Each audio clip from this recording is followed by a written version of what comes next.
يوميات مستفادة. الحوارات، وهما أقبح الحوارات وأشدها في الوقت اللي احنا بنعيشه.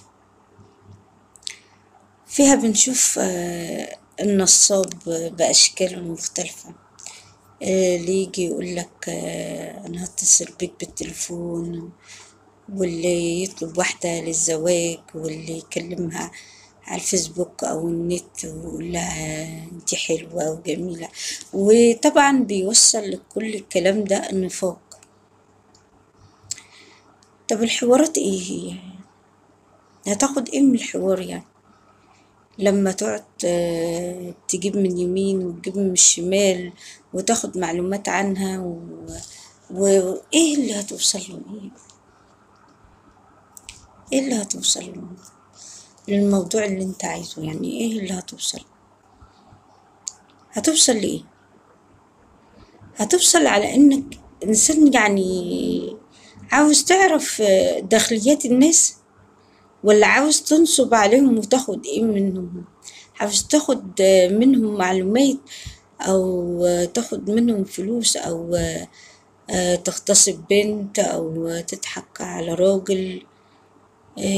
شفت مثلا واحد يتصل بالتليفون يقول مثلا انا جاي النهارده،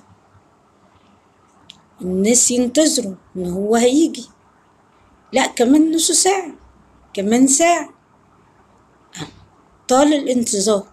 وبعدين هتيجي امتى؟ ما يجيش.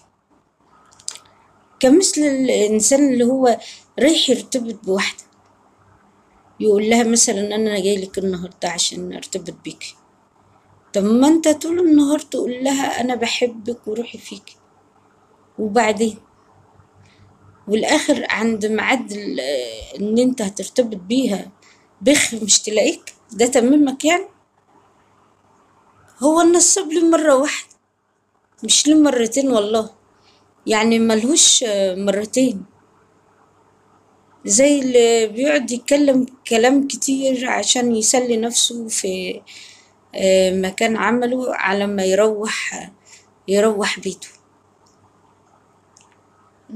انت بتستهبل، ولا واخد طريق النت انك انت بتتسلى على عباد الله لحد ما تروح بيتك، وبعد كده حياتك مش عادية. يعني انا يعني بقول هما العيب على الناس التانية.